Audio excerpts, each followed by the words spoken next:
दोस्तों, आज बात करते हैं मेरी personal real life horror story की। मुझे ये जानकर अच्छा लगा कि आपको ये मेरी स्टोरी पसंद आई थी। बहुत सारे लोगों के रिप्लाईज भी आए। उन्होंने बताया कि हमें और भी सुननी है रियल लाइफ स्टोरी, क्योंकि फेक तो बहुत सारी सुनते ही रहते हैं मूवीज़ में, ड्रामीज़ में, वो सब तो फेक होती हैं। यहाँ रियल लाइफ स्टोरी है और वो भी मेरी। और आई होप आप मुझे झूठा तो नहीं समझते, है ना। तो शुरू करते हैं कि मेरे साथ ये सब होना कब और कैसे शुरू हुआ। ये बात उस वक्त की है जब मैं आई थिंक सेकंड क्लास में था। ठीक है, तो मैं स्कूल गया था और मेरा जो दोस्त था एक, वो अपने घर पे कोई सामान स्कूल का, आई थिंक कोई कॉपी थी या कोई किताब थी, तो वो भूल गया था। तो सर ने उसको बोला था कि वापस घर जाओ और वो लेके आओ। तो उसने बोला कर तू भी चलेगा मेरे साथ। मैंने बोला ठीक है चलते हैं, तेरा घर भी नहीं देखा, वो भी देख लूँगा। तो वो ले गए अपने घर। मुझे नहीं पता था कि उसका घर ट्रेन पार करके, मतलब ट्रेन की जो रेल होती है ना, पटली, वो पार करके, पुल पार करके। तो हम ऐसे ही चले गए। तो वो बेवकूफ़ मुझे पुल के ऊपर से ले जाने के बजाय वहाँ से ले गया। ऐसे ट्रेन चलती हैं और मैं जानता था आए दिन यहाँ पे लोग कटते रहते हैं। ठीक है, तो वहाँ से हम चले गए। ट्रेन की पटली दोनों तरफ देखा, ट्रेन नहीं आ रही थी तो हम निकल गए और उसके घर पहुँचे। स्टेशन के जस्ट पीछे ही उसका घर था, भूत बंगले जैसा। वो कोई बंगला नहीं था और ना कोई वो बहुत ज़्यादा बड़ा घर था, लेकिन हाँ खंडर जैसा घर था उसका, बिल्कुल खंडर। वो घर अभी भी है, अभी भी उसमें जो है वो ताला लगा रहता है और पीपल का पेड़ है उनके आंगन में। बिल्कुल ऐसा जैसे कोई रियल हॉरर मूवीज़ में दिखाते हैं ना, वैसा घर, पुराना खंडर। रंग नहीं हुआ था न जाने कितने सालों से, और पीपल का पेड़ भी था आंगन में, कॉर्नर में। तो मैं गेट पर खड़ा हो गया और मैं देख रहा था यार ये कैसा घर है, आदमी इसमें रहेगा तो डरेगा नहीं। और मैं छोटा तो था ही तब। तो वो अपनी सामान जो कॉपी किताब थी वो लाया और हम वापस आ गए। उसी दिन की बात है, मुझे कुछ नहीं हुआ, लेकिन अजीब बात यह है कि उस रात को जब मैं सोया अपने कमरे में, तो मैं अपने पापा के साथ सोता था बेड पे। तो उसी रात को और इसी कमरे में, जिस कमरे में मैं अभी रिकॉर्डिंग कर रहा हूँ, और इस कमरे में अभी कोई भी नहीं है। ठीक है, इस कमरे में अभी कोई भी नहीं है और मैं रिकॉर्डिंग कर रहा हूँ।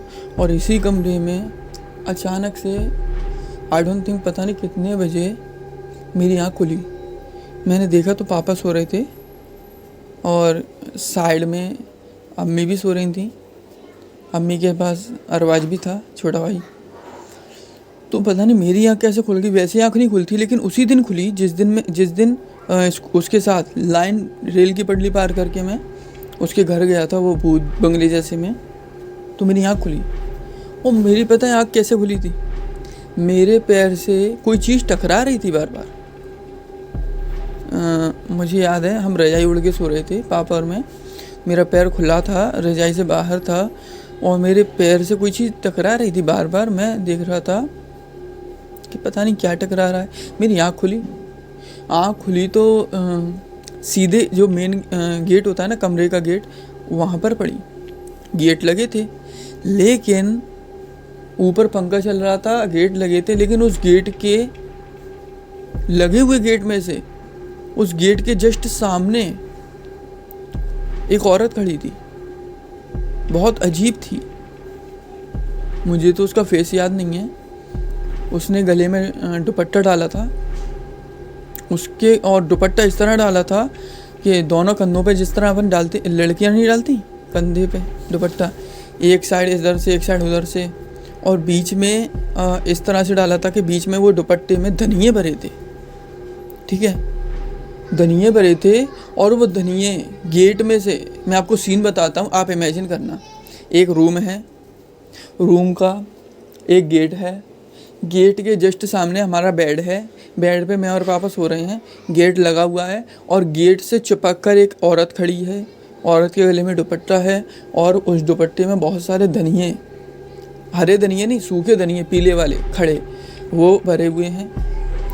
और वो जो धनिये हैं पिसे हुए नहीं हैं, साबुत ही हैं, और वो ऊपर पंखे दोनों हाथों से ऊपर पंखे की ओर उछाल रही है धनिये, और उसकी आवाज़ से मैं जग गया। उसकी आवाज़ भी हो रही थी और उस पंखे से पड़ के धनिये चारों तरफ पूरे कमरे में फैल रहे हैं, ठीक है। और वो मेरे पैर में पड़ने तो मैं जग गया। मैं उसे देखने लगा। इतनी ज़्यादा डरावनी शक्ल थी, मुझे याद भी नहीं है, लेकिन इतना ज़्यादा हॉरर सीन था वो पूरा उस वक्त। आप यकीन नहीं मानोगे, मैं ना जाने कितनी देर तक उस औरत से नज़रें मिलाता रहा, देखता रहा उसे। मेरी आँख नहीं झपकी। मेरी आंखों से आई थिंक दर्द होने लगा या पता नहीं क्या हो रहा, मैं घबराने लगा, लेकिन इतनी हिम्मत नहीं थी कि मैं 1 सेकंड के लिए भी अपनी आँख बंद कर लूँ। इतनी हिम्मत नहीं थी, क्योंकि मुझे लगा जैसे ही मैंने अपनी आँख बंद की ये मुझे खा जाएगी। मैं बच्चा था, जाहिर है, तो मेरी सांस धीरे धीरे कम होने लगी। मैं डरने लगा, बेचैनी होने लगी, धीरे धीरे हाथ पैर मारने लगा। पापा को जगा रहा था, लेकिन मेरी आवाज़ नहीं निकल रही थी। पापा को जगाना चाहा, फिर मैं एकदम चिल्ला के उठा, पापा, इतनी ज़ोर से चिल्लाया। पापा भी उठे, अम्मी भी उठी, भैया भी उठा, मैं भी, हम चारों ही थे कमरे में। और पापा बोले क्या हुआ क्या हुआ। पापा मैं कुछ बोल ही नहीं पा रहा मैं। पापा समझे ये डर गया है शायद, पता नहीं क्या हुआ था। मैंने तो उनको बताया नहीं कभी कि मेरे साथ ये हुआ था, इसलिए शायद ये हुआ, यानी कि मैं अपने दोस्त के साथ गया था। हाँ, शायद बाद में कभी बताया था, लेकिन ऑन द स्पॉट नहीं बताया था।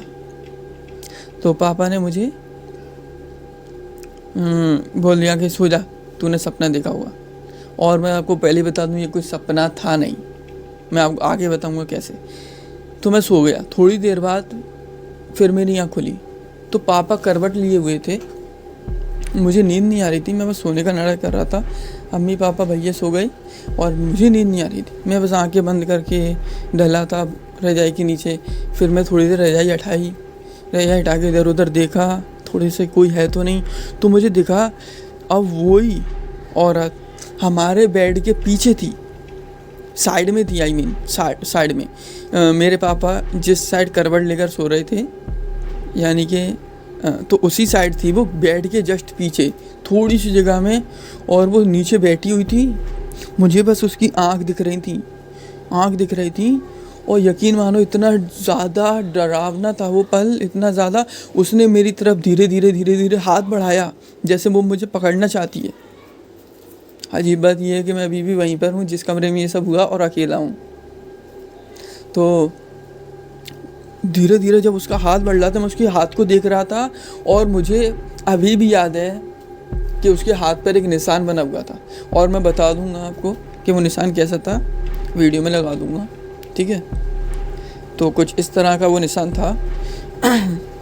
और जैसे ही उसका हाथ बहुत ज़्यादा करीब आया, उसने मुझे पकड़ना चाहा। पकड़ने से पहले मैं बहुत तेज़ चिल्लाया, अब की से इतनी तेज़ चिल्लाया कि पापा अम्मी वगैरह सब तो जग गए। नीचे वाले, यानी कि नीचे मेरी फुप्पो सोती थी, बड़े पापा बड़े अम्मी और फुप्पो, तो वो भी आ गई। क्या हुआ। तो वो सब ये आज ही रात में 2 बार डर गया। तो उन्होंने क्या करा, पड़ा हुआ पानी पिलाया, दम करा हुआ मुझे, और अपने साथ ले गए। ये एक बार हुआ। उसी रात को या फिर दूसरी रात को या उसके बाद, याद नहीं है मुझे ठीक से, लेकिन जब मैं नीचे सो रहा था, ऊपर सोना मैंने बंद कर दिया, फिर पापा अम्मी ने नीचे सुलाना शुरू कर दिया, बड़े पापा बड़ी अम्मी के साथ। नीचे जब सो रहा था मैं, तो यकीन मानो फिर बड़े पापा बड़ी अम्मी के साथ जब मैं सो रहा था, तो हम जहाँ सोते थे पैरों के थोड़ी दूर पर, यानी कि जहाँ पे अपन पैर रखते हैं सोते हुए, अपने सामने ही थोड़ी दूर पर एक आदमी दिखा। आप उसे भूत मान लो, इतना ज़्यादा कि उसका ना तो फेस दिख रहा था ना कुछ दिख रहा था, बस ऐसा था कि हाँ कोई है खड़ा हुआ। इतना ज़्यादा डरावना था। और मैं बच्चा था, लेकिन गाली देने का मन हो रहा था, साले तू मुझे सोने नहीं दे रहे। 2 बार उसने डरा दिया चुड़ैल ने, एक बार तू आ गया, तुम्हारा बाप जाएगा कल सुबह स्कूल। गुस्सा भी आ रही थी, गाली देने का मन भी हो रहा था, लेकिन फिर मुझे रजाई ओढ़ के सो गया। मैंने समझ लिया कि हमारे बड़े पापा भी बहुत डरावने थे, मतलब डरावने मतलब वो अब मैं क्या समझाऊँ तुम्हें, मतलब उन्हें भी देख के कई बार मैं डर गया हूँ। तो उनकी स्टोरी फिर कभी दूसरी वीडियो में सुनाऊँगा। तो मैं समझ गया था कि ये कुछ कर नहीं पाएगा। बड़े पापा के संग सो रहा हूँ, वो थोड़ी नहीं कोई भूत से कम है, मतलब वो भी अट्ठे कट्ठे थे, पहलवानी की थी उन्होंने। तो मुझे लगा था अगर ये पकड़ने आया तो बड़े पापा इसको ख़त्म कर देंगे वहीं पे। तो गुस्सा भी आ रही थी मुझे। फिर मैं सो गया। फिर दूसरे दिन तीसरे दिन आई थी, मुझे बुखार चढ़ा था। तो फिर उसके बाद जो बड़ी अम्मी किसी मौलवी के पास मुझे ले गई और ताबीज़ बनवाया, और तब से जो है मैं ताबीज़ पहनता था।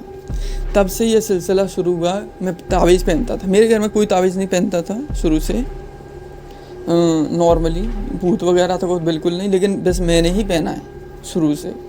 और जब बड़ा हुआ, नमाज़ वगैरह पढ़ने लगा, तो फिर मैंने ये उतार दिया था। एक वक्त था जब मैं एथियस्ट था, अल्लाह माफ़ करे, तब मैंने ये सब उतार दिए थे। मैं फिर मानते ही नहीं था ना ये। तो ये बहुत ज़्यादा डरावनी स्टोरी थी, और इसका असर मैं बता नहीं सकता कितने वक्त तक रहा। ये तब की बता रहा हूँ जब मैं गवर्नमेंट स्कूल में जाया करता था पढ़ने, और बिल्कुल ही छोटा था। इसके अलावा भी मेरे साथ बहुत सारे, और मेरे घर वालों के साथ भी, ना सिर्फ मेरे साथ बल्कि मेरे घर वालों के साथ भी बहुत सारे इंसिडेंट हुए। उनकी बात इंशाल्लाह किसी दूसरी वीडियो में करेंगे। तब तक के लिए अस्सलाम वालेकुम रहमतुल्लाहि व बरकातहू। वीडियो अच्छी लगी हो, स्टोरी रियल है, अगर अच्छी लगी हो तो आप शेयर भी कर सकते हैं अपने दोस्त यारों के साथ, जो हॉरर स्टोरी सुनने का लुत्फ़ उठा सकें और उनको मज़ा आता है इसमें।